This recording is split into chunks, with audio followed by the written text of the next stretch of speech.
जी अस्सलाम वालेकुम। मैं हूं नज़र अब्बास लंदन से। सर, कल से आज पूरा दिन एक बड़ी ही ड्रामेटिक किस्म की सोशल मीडिया पे इज्जत अफजाई की गई है कासिम अली शाह साहब की। बेशुमार लोगों ने इनके बारे में बहुत कुछ कहा हुआ है। अब मैं मजीद उसमें नहीं जाना चाह रहा। उसके मैं तो बात असल में करना चाह रहा था थोड़ी सी एमकेएम की, लेकिन ये it is very interesting what happened is, ये अगर किसी ने उनको भेजा उसके लिए भी, अगर किसी ने नहीं भेजा उसके लिए भी, ये एस्टेब्लिशमेंट के लिए भी, ये दुनिया के इर्द गिर्द जो लोग हमारे इस पॉलिटिक्स में फिर रहे हैं उन तमाम के लिए this is very interesting thing to understand. ये सोचने की बड़ी बात है।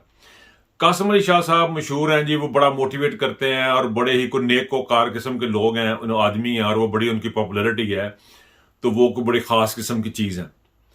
मैं उनका कभी भी उनका मुतकिद नहीं रहा। मुझे लगता है कि वो आम सी बातें करते हैं जो हर बंदे को पता है, माँ बाप की इज्जत करना, बहन बहन की इज्जत करना, और हिम्मत ताकत दिखाना, उठ के काम करना, और ये सारी बातें जो है ना, ये बड़ी सतही सी बातें मेरे जाती ख्याल में, मैं नाकस अक्ल आदमी के जाती ख्याल में ये बड़ी सतही सी बातें हैं।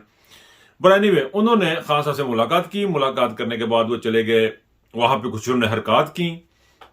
उसके बाद वो चले गए बाहर, घर से बाहर चले गए, वहां पे जाकर उन्होंने एक इंटरव्यू दे दिया और उसमें खान साहब के बारे में कुछ बातें कर दी। सर, इन्होंने एक बंदा अच्छी भली जिसकी इज्जत थी, उसने 3-4 बड़े ब्लंडर किए हैं।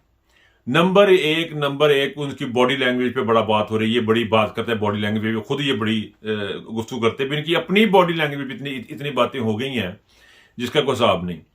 फिर उन्होंने एक चवल मार दी कि मेरे करोड़ों फॉलोअर्स हैं। उसका नतीजा आप देख लें, उनके सामने आगे उनको माफी मांगनी पड़ रही है, करोड़ों फॉलोअर वाले बंदे को। फिर उन्होंने एक चवल मार दी कि मुझ पे मैंने किताबें लिखी हैं 4-5, और मेरे ऊपर किताबें लिखी हैं 4-5। Actually what he was trying to tell कि मैं एक बड़ा पारसा, बड़ा जबरदस्त बंदा हूं, मैं एक बड़ा ऑथेंटिक बंदा हूं। मैंने एक पता नहीं लॉन्च कर देना कुछ पूरे पाकिस्तान में, मैंने एक मोटिवेशन कर देनी है और चला देनी है। और उस चलाने से पहले, एक मुहिम चलाने से पहले उन्होंने ये कह दिया कि इमरान खान साहब वो काम करना चाह रहे हैं जो कि क़यामत वाले दिन होने हैं। उसके बाद दिन का जो कुछ हुआ वो आप सब जानते हैं, आपने बहुत कुछ सुन चुका होगा। मेरे तो I am very late in that. मैं सर ये कहना चाह रहा हूं, सर उस बंदे ने एक काम जो किया है ना, वो उसने अपनी सारी जिंदगी कमाई अच्छे भले चलते काम का सत्यानाश कर लिया। वो उन्होंने कैसे किया? उन्होंने सर टिश्यू पेपर चोरी कर लिया। आप करेक्टर देखे एक बंदे का, तुम नाक साफ कर लो, जेब में डाल लो, बात समझ आ जाती है। लेकिन ये नहीं आती कि एक टिश्यू पेपर निकाला, उसको तय किया, अब उसके पता नहीं इमरान खान के फिंगरप्रिंट लेके गया है या उन्होंने क्या किया, रब जानता। लेकिन मेरे लिए बहुत इंटरेस्टिंग था, क्योंकि कासिम अली शाह के मुतल्लक इनके प्राइवेट सर्कल से मुझे फर्स्ट हैंड इंफॉर्मेशन है, ही इज नंबर 2, 2 नंबर आदमी है ये साहब, 2 नंबर आदमी है। अनफॉर्चुनेटली हम हर 2 नंबर को प्रमोट करते हैं। इनको बेहतरीन तरीके से डिफाइन किया गया है कि ये दूसरे अमर लियाकत साबित होंगे पाकिस्तान में, और मुझे लगता है कि वो इसी किस्म की शख्सियत है। बट एनीवे, इससे निकलते बाहर बड़ा हशर हुआ जितना उनके साथ जो हो गए है ना सोशल मीडिया पे, वो बाजवा साहब से ज्यादा हो गई है। अब वो घर में बैठ के मेरा ख्याल वो कोई और काम शुरू करना ज्यादा बेहतर है। वो टिकट मांगने के अलावा, टिकट लेने के अलावा, he is out of business now, he is already out of business. Before he start something, दुकान खोलने से पहले दुकान उनकी फेल हो चुकी है। एनीवे, अच्छा जी, इंपॉर्टेंट चीज, एक और बड़ी इंपॉर्टेंट चीज है, वो ये है कि कराची के इलेक्शन। सर, कराची के इलेक्शन में हुआ ये है कि अभी तक की जो खबरें आ रही है उसमें यह टर्नओवर कोई नहीं हुआ। सर, ये पाकिस्तान एक बहुत ही डिफाइनिंग मोमेंट से गुजर रहा है। ये एमकेएम की लास्ट मिनट की कॉल थी कि हम इलेक्शन में ना जाएं, हमारे साथ प्रॉब्लम हो जाएगी, अगर हम हार जाते हैं तो वी आर नो वेयर। अभी हम नए नए इकट्ठे हुए हैं, इस बेस पे इन्होंने ये सारा किया कि लास्ट मिनट पे हम निकले। वो अवॉइड करना चाह रहे थे, काफी दिनों से उनको पता था कि होना क्या, वो अवॉइड करना चाह रहे थे। बट एनीवे, लेकिन मुझे कंसर्न एमकेएम के साथ नहीं है कि वो उसमें कितने बंदे थे, उन्होंने क्या फैसले किए, पीटीआई ने क्या फैसले किए। मेरा कंसर्न पाकिस्तान की आवाम है। सिर्फ पाकिस्तान के लोगों को निकलना पड़ेगा, ये कराची वालों को निकलना पड़ेगा, या पाकिस्तान के लोगों को निकलना पड़ेगा। अगर आपको एमकेएम नहीं अच्छी लगती, आपको वोट डाल के बताना पड़ेगा। आप लितर नहीं खा सकते, चौंकों में आप खड़े नहीं हो सकते। इकट्ठे मिलकर जुलूस आप निकाल नहीं सकते। आटा महंगा हो गया, आप बाहर नहीं निकल सकते। बिजली खत्म होगी, नहीं निकल सकते। पानी खत्म हो गया, आप निकल नहीं सकते।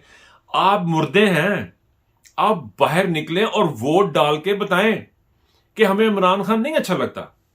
आप बाहर निकलें और बताएं कि हमें एमकेएम नहीं अच्छी लगती, पीपल्स पार्टी नहीं अच्छी लगती, या हमें फलां चीज अच्छी लगती है। सर, जब तक आप बाहर निकल के वोट नहीं डालेंगे ते तुहाडे नाल कुत्ते वाली होनी है। वो समझते हैं कुत्ते वाली होनी है। वो जब हो रही है तो आपको समझ नहीं लग रही, तो आपको कैसे समझ लगनी कुत्ते वाली हो रही है? सर, ये this is not a joke. आप जो जिंदगी के साथ अपने के साथ कर रहे हैं ना, 20% टर्नओवर हुआ है, सारे मायूस बैठे हैं, और एमकेएम कह रही है जी हमारा बंदा था जो बाहर ही निकला। जो नहीं निकला उसका हम कुछ नहीं कर सकते, वो किधर था। लेकिन एक चीज हम उसके बारे में कह सकते हैं डेफिनेटली, कि वो काहिल है। जो बाहर नहीं निकला वो काहिल है, वो निकम्मा है। जो जाके बता नहीं सका, आवाज लगा नहीं सकता। वो एक उर्दू में पंजाबी में कहावरा है, न्याणा रोवे ते दूध लभदा है। रोने के लिए बच्चा रोए ना तो मां दूध नहीं देती, इस तरह कह लें उसको। बच्चा जब तक रोए ना तो मां उसको दूध नहीं देती। तो आप जब तक निकलेंगे नहीं, बाहर बात नहीं करेंगे, और एक ही आपके पास रास्ता है कि वोट का।